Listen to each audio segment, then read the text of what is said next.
Não.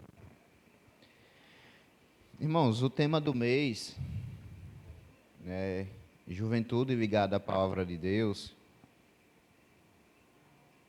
Ou melhor, como hoje temos mais adultos do que jovens, vamos fazer assim: servos ligados à palavra de Deus. Amém? E aquele que é ligado à palavra de Deus, ele é. Uma palavra que começa com a letra F. Fiel. E Deus exige de nós fidelidade em todos os aspectos da nossa vida. Amém? Ou misericórdia? Amém, né? Então nós vamos falar hoje sobre a fidelidade na parte que mais nos pega. Qual é ela? Dízimos. Dízimos e ofertas. Vamos abrir nossas Bíblias lá em Malaquias, capítulo 3. Nós vamos ver versículo 10 e versículo 11.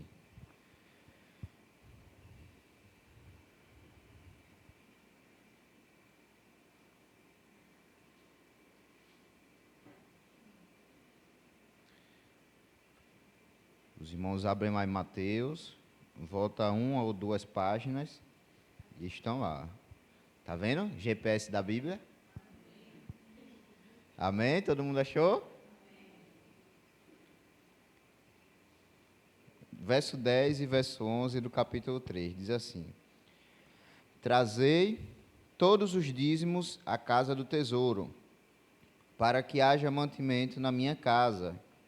E depois fazei prova de mim, diz o Senhor dos Exércitos, se eu não vos abrir as janelas dos céus e não derramar sobre vós uma bênção tal, que dela vos advenha a maior abastança. Amém? Então vamos estar fazendo uma pequena reflexão, certo, irmãos? É, pastor, uma pequena reflexão. Irmãos, qual o contexto do povo ali quando Malaquias estava profetizando? O povo estava voltando do exílio, né, babilônico. O povo havia passado todos aqueles anos, 70 anos lá na Babilônia, subjugados, e o povo então começa a retornar para Jerusalém. Então, nesse momento que Deus levanta Malaquias como profeta para aquele povo, para Malaquias profetizar aquele povo, porque logo após o povo regressar da Babilônia para Jerusalém, o que estava acontecendo? O povo já estava decaindo novamente no que se dizia a religiosidade, no culto ao Senhor. Né? Então, Deus levanta Malaquias para que Malaquias profetize ao povo e o povo novamente cultue ao Senhor, seja obediente ao Senhor e faça tudo aquilo que o Senhor ordena. Né? É a característica do Antigo Testamento, a característica do povo de Deus. Queda e ascensão, queda e ascensão, queda e ascensão. Deus a todo tempo levantando profetas, levantando os homens, para que pudesse falar ao povo e corrigir ao povo daquilo que o povo estava fazendo errado. E o que era que o povo estava fazendo errado, irmãos? O povo começou a profanar as coisas do Senhor, o povo começou a não cultuar o Senhor da forma certa, o povo começou, como o texto diz, né, nós não lemos, o versículo 8, né, mas o texto diz que o povo começou a roubar ao Senhor. E por que o povo começou a fazer isso? Porque o povo começou a profanar o templo do Senhor, começou a levar oferta de qualquer jeito, começou a não cultuar o Senhor da forma como o Senhor queria. Por dois motivos, Malaquias vai nos apresentar. O primeiro motivo é que o povo duvidava do amor de Deus para com eles. E esse é um grande perigo que nós podemos sofrer, é duvidar do amor de Deus para conosco. E quando nós duvidamos do amor de Deus para conosco, a gente não retribui aquilo que Deus exige que a gente faça. Por quê? Deus não me ama, então não tem por que eu fazer. Esse era o pensamento do povo. Se Deus não me ama, por que eu vou fazer? Né? No capítulo 1, o versículo 2, Deus falando através de Malaquias, fala o seguinte: eu vos amei, diz o Senhor. Mas olha o que o povo responde: mas vós dizeis, em que nos amastes? Deus, em contrapartida, novamente responde: Não foi Esaú irmão de Jacó, disse o Senhor. Todavia, amei a Jacó e aborreci a Esaú, e fiz dos seus montes uma assolação, e dei a sua herança aos dragões do deserto. Ainda que Edom diga, empobrecidos somos, porém tornaremos a edificar os lugares desertos. Assim diz o Senhor dos Exércitos, eles edificarão, e eu destruirei, e lhes chamarão termo de impiedade. O que Deus, através de Malaquias, está falando para o povo? Que Deus ama aquele povo. Mesmo aquele povo novamente andando errado, Deus continua amando aquele povo. E aí o povo se volta para Deus e diz assim, qual é a prova do amor do Senhor para conosco? Porque nós estamos voltando de um exílio babilônico, nós estávamos sofrendo, nós estamos reconstruindo nossas casas. Qual é o amor do Senhor? O povo imaginava o amor de Deus a partir daquilo que Deus poderia dar ou poderia fazer para com eles. E Deus prova seu amor para com o povo, como? Deus diz assim, era Jacó e Esaú. Desses dois eu fiz duas nações, mas eu escolhi para mim a nação a partir de Jacó. E eu aborreci todas as outras nações, todos os outros povos. Vocês são meus povos.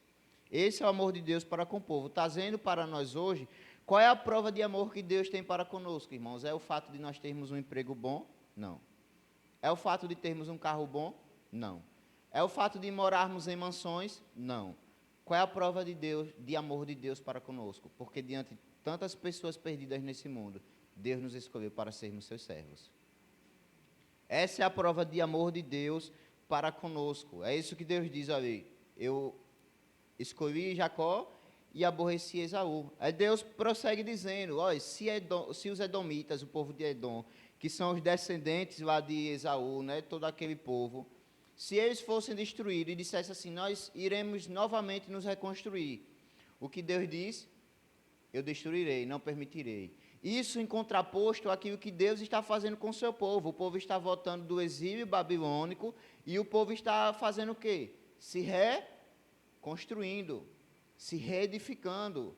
Deus está ali à frente daquele povo para que aquele povo volte a ser uma nação. E Deus está dizendo, se os edomitas, se o povo de Edom quisesse fazer isso, eu não permitiria. Mas vocês, como são meu povo, como eu vos escolhi, vocês serão novamente reconstruídos. Então, essa é a primeira prova, era a primeira causa que fazia o povo não ser fiel ao Senhor. A segunda coisa que fazia o povo não ser fiel ao Senhor é que o povo olhava para os ímpios, olhava para os maus e viam os maus prosperando. E dizia assim, de que adianta eu ser fiel ao Senhor? De que adianta eu servir a Deus? Se eu, que tenho procurado ser fiel ao Senhor, estou sofrendo e as pessoas que estão praticando mal estão prosperando. Esse era o outro pensamento deles. No capítulo 13, versículo 14, eles dizem assim, vós dizeis, inútil é servir a Deus, que nos aproveitou termos cuidado em guardar os seus preceitos e em andar de luto diante do Senhor dos Exércitos. Ora, pois, nós reputamos por bem-aventurados os soberbos, também os que cometem impiedade, se edificam, sim, eles tentam ao Senhor e escapam. Então o povo olhava para os ímpios, para os malvados e vinha o povo prosperando. E eles, o momento que eles procuraram ser fiéis ao Senhor, eles não viram na vida deles, vamos dizer, financeira, alguma coisa melhorar, próspera. Então eles disseram assim, de que adianta servir ao Senhor? Aqui era a galera da prosperidade, lá em Malaquias, viu? A galera da prosperidade já existia lá em Malaquias. De que adianta servir ao Senhor se o Senhor não está me abençoando? De que adianta ser fiel ao Senhor se eu não estou sendo abençoado? Aí Deus, mais uma vez, responde ao povo e diz, olha, não é dessa forma que eu mostro aqueles que são meus ou que não são meus. Mas o dia que eu vou mostrar aqueles que são meus é um dia que ainda está por vir. No versículo 16, Malaquias começa a falar novamente. Então, aqueles que temem ao Senhor, falam cada um com o seu companheiro, e o Senhor atenta e ouve. E há um memorial escrito diante dele, para que os que temem ao Senhor e para os que se lembram do seu nome. E eles serão meus, diz o Senhor dos Exércitos. Naquele dia, que farei, serão para mim particular tesouro. Poupá-lo-eis como um homem poupa seu filho, que o serve. Verso 18. Então vereis outra vez a diferença entre o justo e o ímpio, entre o que serve a Deus e o que não serve. Qual é a resposta que Deus está dando ao povo? Olha, não é eu abençoando vocês, não é eu derramando bênçãos financeiras sobre vocês que eu estou provando que vocês são meus. Existe um dia preparado, existe um dia separado que eu preparei para que nesse dia todos verão a diferença dos que me servem e dos que não me servem. Qual é esse dia? O dia do juízo do Senhor.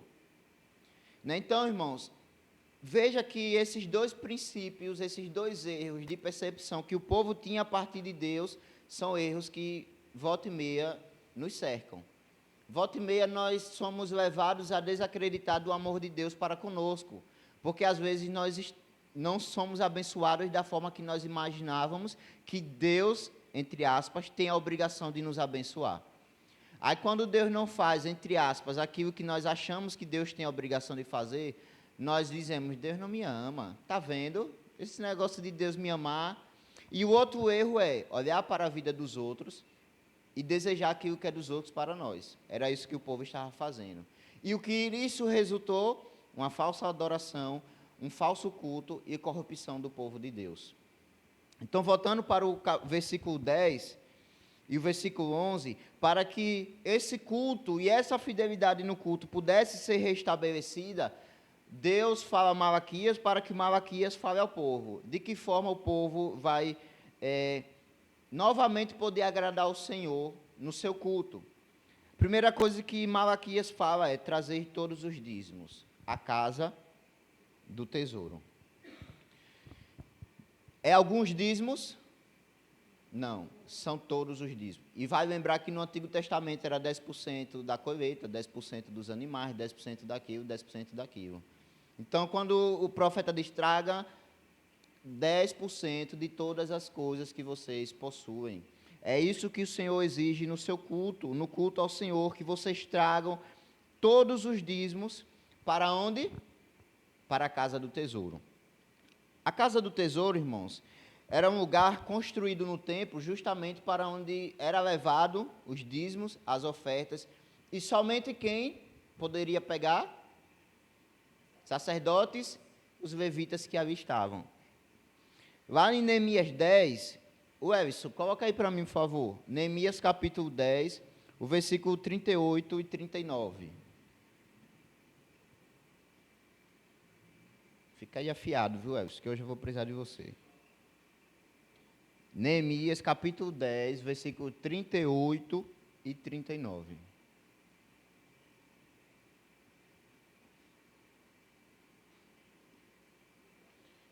E que o sacerdote, filho de Arão, estaria com os levitas quando estes recebessem os dízimos, e que os levitas trariam os dízimos dos dízimos à casa do nosso Deus, às câmaras da casa do tesouro.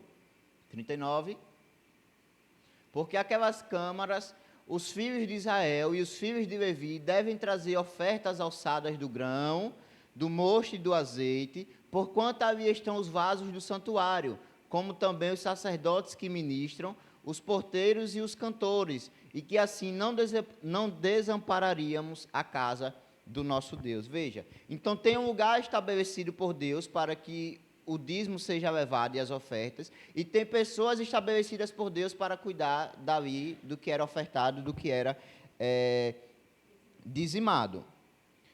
Aí eu pergunto aos irmãos, nós temos aquelas pessoas que são contra o dízimo, né? Aí vamos lá. Onde foi o primeiro dízimo na Bíblia? Melquisedeque, lá em Gênesis 14, né? Versículo 18 ao 20 diz assim: Melquisedeque, rei de Salém, trouxe pão e vinho, era sacerdote do Deus Altíssimo. Abençoou ele a Abraão e disse: Bendito seja Abraão pelo Deus Altíssimo, que possui os céus e a terra, e bendito seja o Deus Altíssimo, que entregou os teus adversários nas tuas mãos, e de tudo lhe deu a Abraão o dízimo. De tudo lhe deu a Abraão o dízimo. Aí nós temos aqueles que são contra o dízimo, diz assim, o dízimo não faz parte do Novo Testamento.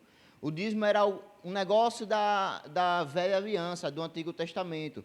A pergunta que eu faço é, quando Abraão deu o primeiro dízimo, já existia a lei? Não. Então, dízimo não faz parte da lei, dízimo não faz parte da nova aliança, dízimo faz parte de uma vida de obediência ao Senhor. Sempre.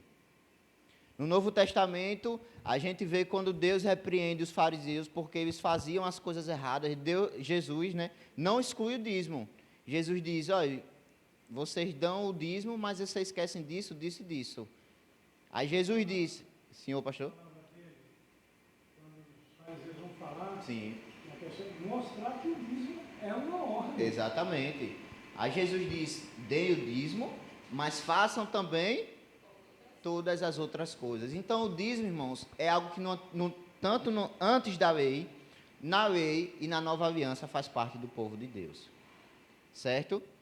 Existia pessoa certa a quem deveria ser entregue os dízimos e ofertas.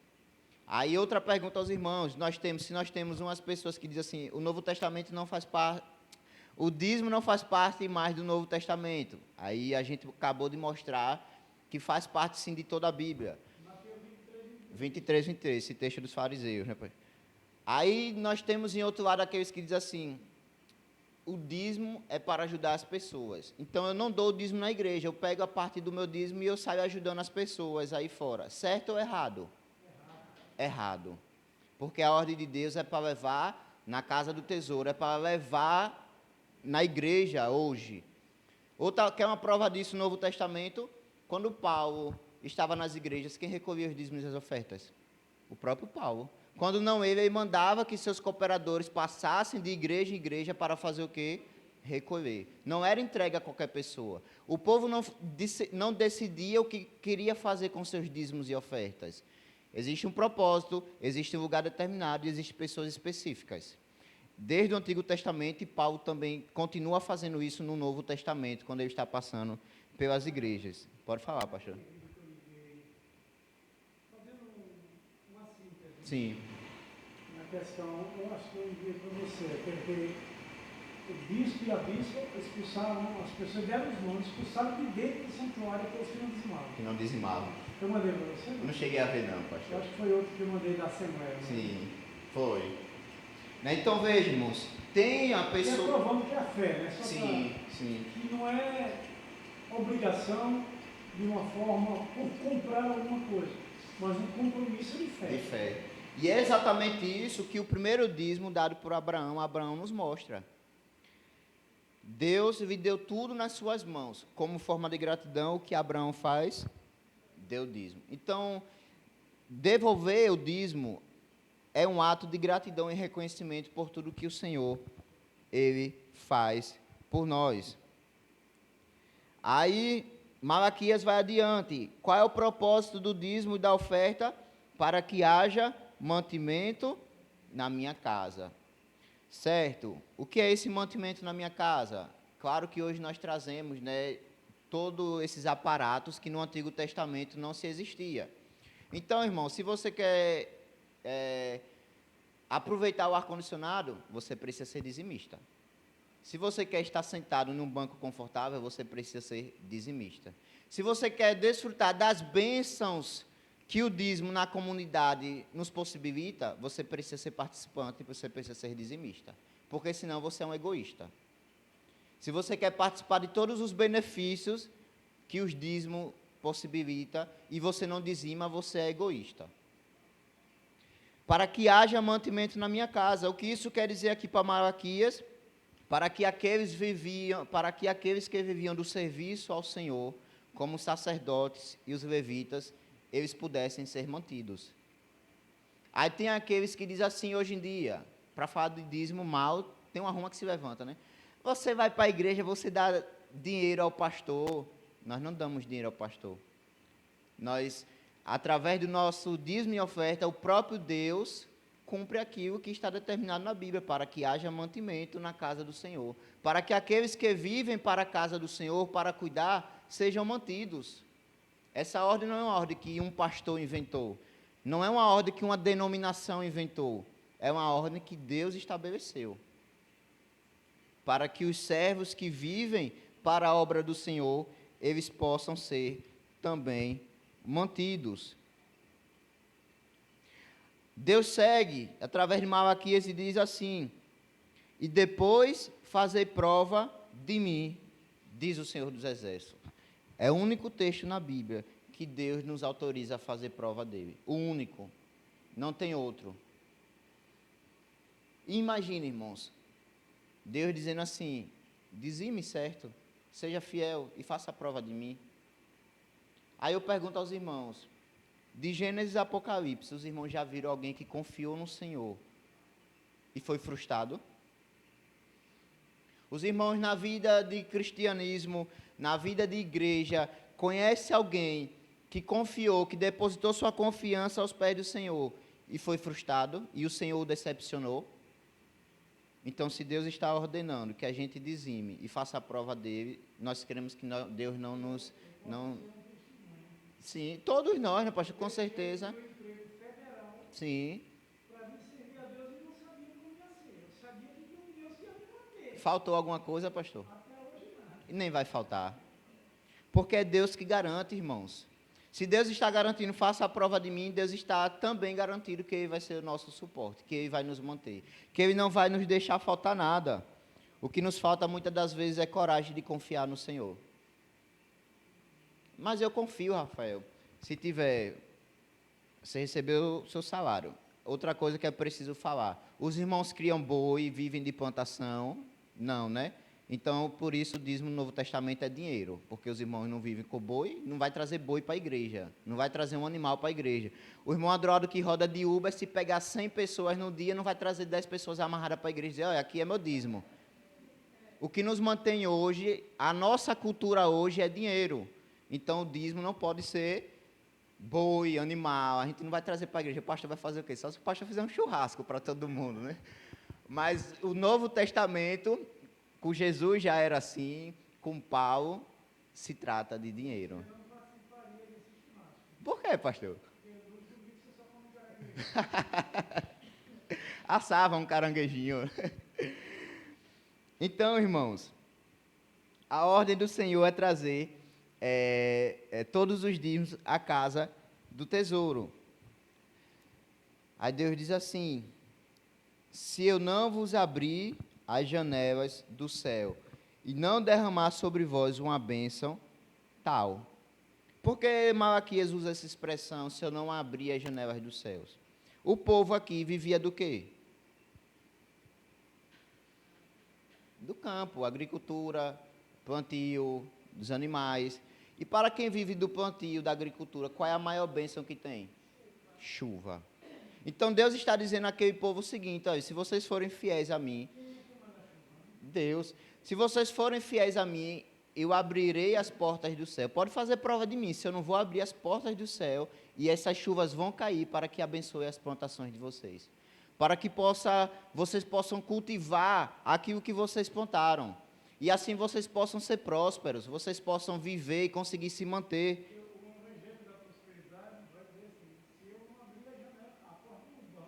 Do banco. Verdade, pastor. Sim. Então, trazendo para nós hoje no sentido espiritual, nada mais, nada menos quer dizer que Deus vai abrir as janelas espirituais dos céus e derramar chuvas de bênção sobre nós, irmãos. Para aquele povo era chuva literal, chuva caindo do céu. Para nós hoje é bênçãos espirituais, chuvas de bênçãos espirituais. E quem não quer bênçãos espirituais do Senhor?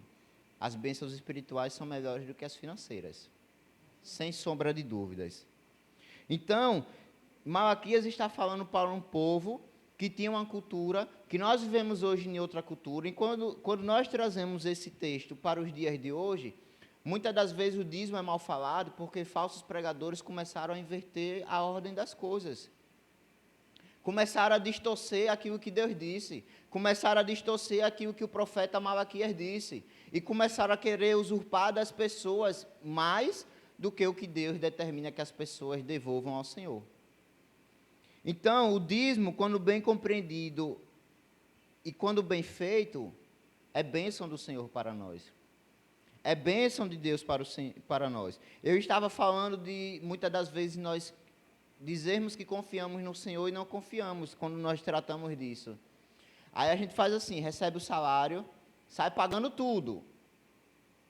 Deixa o dízimo por último, já é errado. Né? Dízimo é primícias, se sobrar, né? Dízimo é primícias, então a primeira coisa que a gente tira é o dízimo. Primícias. Deus vai em algum lugar para comprar alguma coisa? Não vai, né, pastor? Como é que pode deixar de devolver o que é de Deus? Sim. Aí a gente já faz errado de deixar o dízimo por último. Aí quando a gente deixa o dízimo por último, sobra lá dízimo, a conta da Riachuelo. Eita, meu Deus do céu, se eu não pagar a Riachuelo, o nome vai para o SPC. Aí o que a gente faz? Vai fazer igual que o diabo fez com Jesus. Mandou ele se jogar. Se jogar. Deus já falava ele. Aí a gente faz o quê? Vou pagar a Riachuelo. Sim. Então, irmãos, quando Deus nos exige ou nos ordena dar o dízimo e as ofertas, nós precisamos ser fiéis ao Senhor também nisso. Nós não podemos negligenciar aquilo que Deus nos ordena.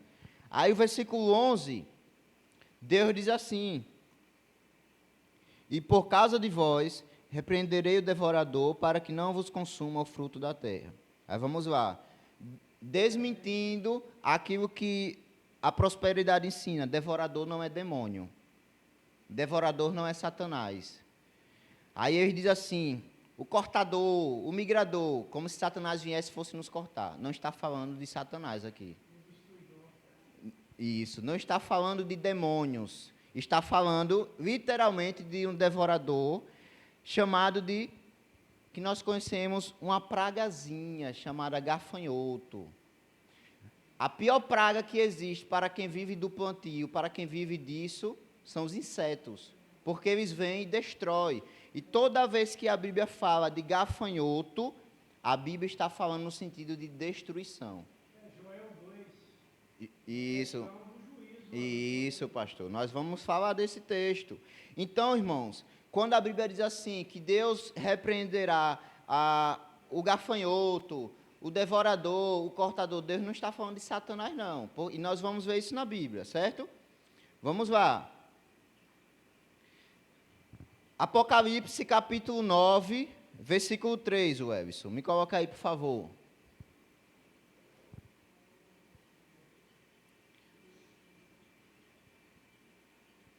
Apocalipse 9, versículo 3.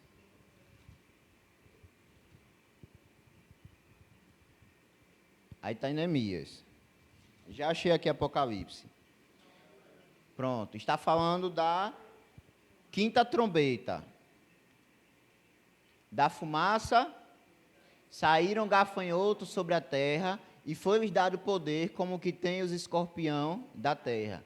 Então o gafanhoto vem para a terra para destruir uma parte da terra. Joel capítulo 1, versículo 4. Joel capítulo 1, versículo 4.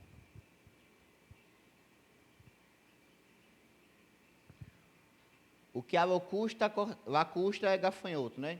O que a lacusta cortadora deixou, a voadora o comeu, e o que a voadora deixou, a devoradora o comeu. E o que a devoradora deixou, a destruidora comeu. Deixa aí, Wilson, o que o profeta Joel está dizendo aqui? Que veio uma parte de gafanhoto e cortou as coisas, mas não destruiu tudo. Aí veio outra parte de gafanhoto e o que fez? Comeu. Mas não comeu tudo. Veio outra parte de gafanhoto e o que fez? Devorou. Mas não destruiu tudo. Veio outra parte de gafanhoto e o que fez? Destruiu e comeu. Essa questão lá, cara, tem que trabalhar muito dentro das 7 promessas. Sim. Lá de Apocalipse. Sim. Vai deixar mais bem claro. Sim. Então veja, irmãos. Lembra o que eu disse anteriormente, que toda vez que a Bíblia fala de gafanhoto, a Bíblia vem falando de destruição. Você falou do quinto, né? Senhor? Sim. Porque o quarto, Deus chama o quarto para dar um aviso. Para dar um aviso, exatamente, pastor. Aí vamos lembrar lá do Egito. Qual foi a 8ª praga do Egito? A praga de quê? De gafanhotos, né? Êxodo capítulo 10, do versículo 3 ao 6. Diz assim: apresentaram-se pois Moisés e Arão perante Faraó e lhe disseram: Assim diz o Senhor, o Deus dos Hebreus: Até quando recusarás humilhar-te perante a mim? Deixa aí o meu povo para que me sirva. Do contrário, se recusares deixar aí o meu povo, eis que amanhã trarei gafanhotos ao teu território. Eles cobrirão de tal maneira a face da terra, que dela nada aparecerá. Olha só, eles comerão o restante que escapou, o que vos resta da chuva de pedras, e comerão toda a árvore que vos cresce no campo. E encherão as tuas casas, e a casa de todos os teus oficiais, e a casa de todos os egípcios, como nunca viram teus pais, nem os teus antepassados, desde o dia em que se acharam na terra até o dia de hoje. Virou-se e saiu da presença de Faraó. O que Moisés disse, que tudo aquilo que as outras pragas ainda deixou, não destruiu, os gafanhotos seriam enviados por Deus como praga para destruir todo o restante. Então, gafanhoto, irmãos, como sinônimo de destruição, o que Deus está dizendo aqui é o seguinte: se vocês forem fiéis naquilo que eu estou ordenando, os gafanhotos não virão e não destruirão as suas plantações, aquilo que mantém vocês, aquilo que vocês vivem. Por quê?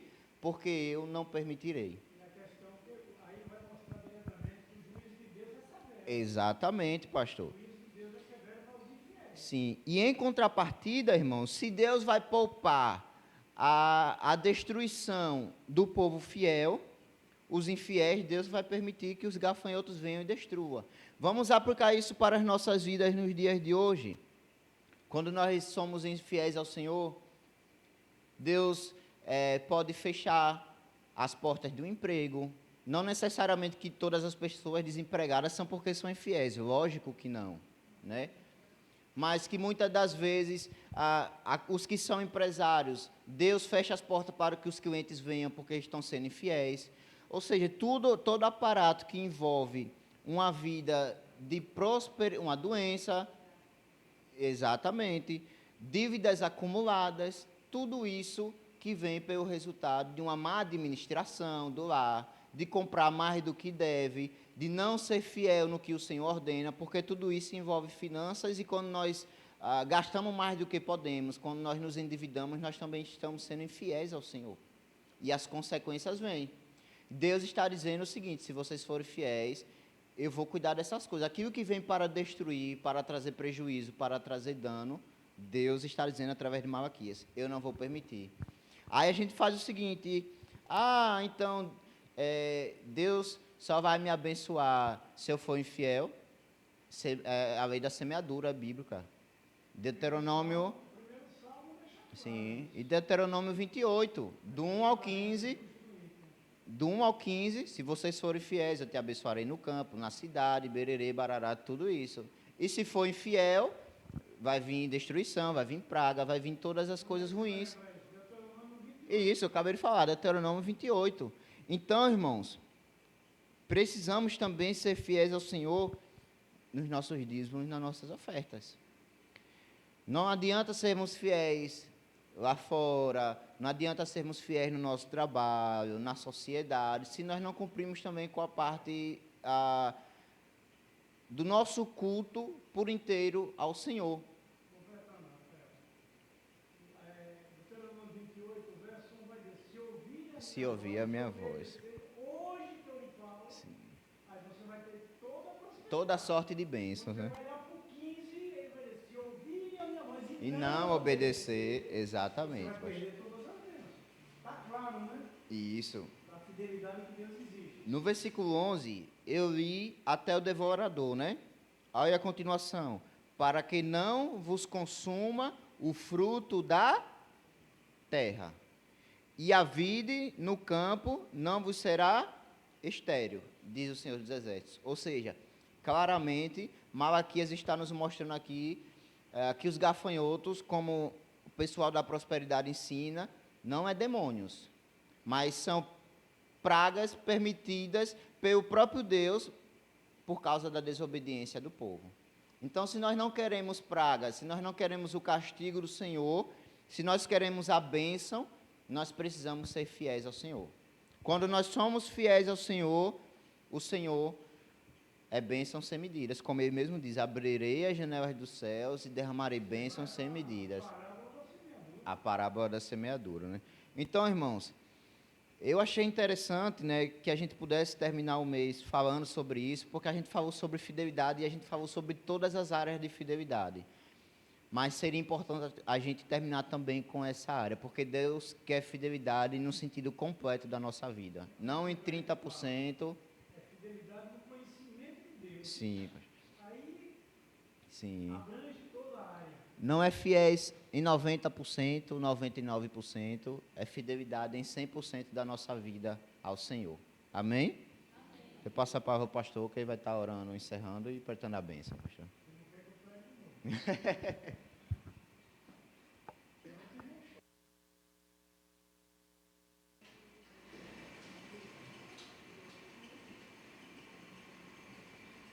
Irmãos, como é bom a gente poder ouvir de Deus, né? A palavra de Deus diz que aquele que ouve a voz de Deus é porque é de Deus. A gente vai sabendo entender, porque hoje não está fácil, aí fora muitas doutrinas criadas pelo homem se dizendo que é de Deus, por isso que o zelo, aí vocês hoje vão entender porque é que Jesus disse àqueles prosélitos judeus, fariseus, quando Jesus disse, conhecereis a verdade vos libertará. Porque conhecendo Jesus é que nós estamos seguros. Porque o homem vai ter um bocado de história, não é? Vai criar um bocado de coisas. Então a gente precisa conhecer a palavra de Deus. Por isso que a gente sempre anima a igreja de Cristo, venham à igreja, estude a Bíblia em casa, ore, porque ajuda a gente a aprender mais, não é? Então que os irmãos continuem assim, alegres, felizes, que a nossa fidelidade é uma vida de integridade a Deus. Não é? É essa a nossa fidelidade a Deus. Eu nunca, meu irmão, me preocupei com dízimos e oferta aqui na igreja. Nunca. A gente prega, a gente fala, mas cada um tem seu compromisso com Deus. Sua fidelidade, né? Deus, que é um Deus onipresente, onisciente, Ele vai suprindo, vai mantendo e vai sustentando a sua igreja. O homem cumpre aquilo que lhe cabe, mas quem opera o milagre é Deus. Quem sustenta a igreja é Deus, não é o homem. É Deus, não é? Então vamos orar. Me lembro quando nós começamos aqui, eu não fazia o horário dos dízimos na igreja. Aí meu pastor me chamou a atenção e puxou minhas orelhas, como diz a história, né? Não, é preciso, é Bíblia, você tem que falar. E foi que a gente começou a abrir nos cultos os momentos dos dízimos e ofertas. Porque eu nunca tive essa visão de dízimo e oferta. Eu sabia que eu tinha um compromisso de servir para poder suprir o que era necessário para a obra física, cada um na sua parte, mas eu não queria pregar sobre isso. Aí o pastor Gilton me chamou, me deu uns grandes carões e me orientou e me explicou, né, toda a situação. Foi aí que a gente passou a trazer para a igreja os dízimos e ofertas, mas eu não me preocupo com isso não, tenha certeza disso. Nosso Deus eterno, Pai maravilhoso e santo, somos felizes, porque o Senhor tem nos procurado a cada dia, ó Deus, para nos trazer esse caminho da vitória, essa direção para a Nova Jerusalém, ó Deus. E que nós sejamos fiéis, ó Deus, em obediência à Tua palavra, fazendo a Tua vontade, ó Deus, para que possamos estarmos seguros enquanto aqui passamos por esses momentos tão adversos, ó Deus. Mas o Senhor é o guarda de Israel que não dormita, que cuida de nós, é onipotente, onipresente, onisciente, sabe, ó Deus, verdadeiramente o que nós somos e o que nós queremos.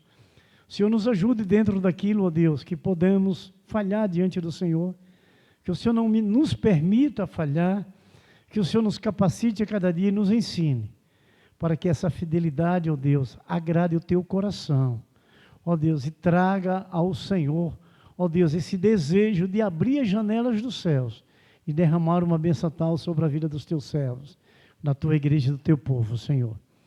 Nós te agradecemos, ó Deus, e te louvamos por esse mês da juventude que hoje nós estamos aqui encerrando, e pela liderança dessa juventude, por todos os jovens que aqui estiveram, glorificando o teu santo nome, ó Deus, na maior alegria, que foi uma festa tremenda para o Senhor, ó Deus. Até hoje nós ficamos assim só lembrando e nos alegrando. E que o Senhor continue à frente desta igreja, desses jovens, desses adolescentes, desses adultos, E nós que já recebemos o nome de idosos, né? Que já passamos dos 60. Que o Senhor continue sempre com a gente, em nossos lares, nos nossos trabalhos, ó Deus, suprindo aquilo que for necessário, ó Deus, porque nós precisamos continuar caminhando, ó Deus, para chegarmos aí à Nova Jerusalém. Abençoe grandemente as famílias do Senhor, esta obra, toda a tua obra na face desta terra, ó Deus, os teus escolhidos e ungidos, que o Senhor prepare, ó Deus, para que possamos estar falando aquilo que o Senhor quer que a gente fale, ó Deus, para que todos possam ser alcançados pela bênção do Senhor. Leva-nos para casa na tua gloriosa paz, ó Deus. Estamos agradecidos e felizes, porque esta noite foi uma noite de bênção.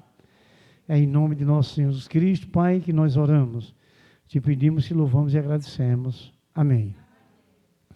Que a graça e a paz de nosso Senhor Jesus Cristo, o grande amor de nosso Deus Pai Todo-Poderoso, a comunhão e a consolação do Espírito Santo, seja derramada sobre vossas vidas, vossas famílias, sobre essa igreja vencedora e santa do Senhor Jesus Cristo, que aqui está presente, como toda a igreja do Senhor que está nos quatro cantos da face desta terra. Nós abençoamos em nome do Pai, em nome do Filho, em nome do Espírito Santo. E a igreja do Senhor Jesus Cristo diz: amém, glórias a Deus. Uma oração silenciosa, estamos dispensados.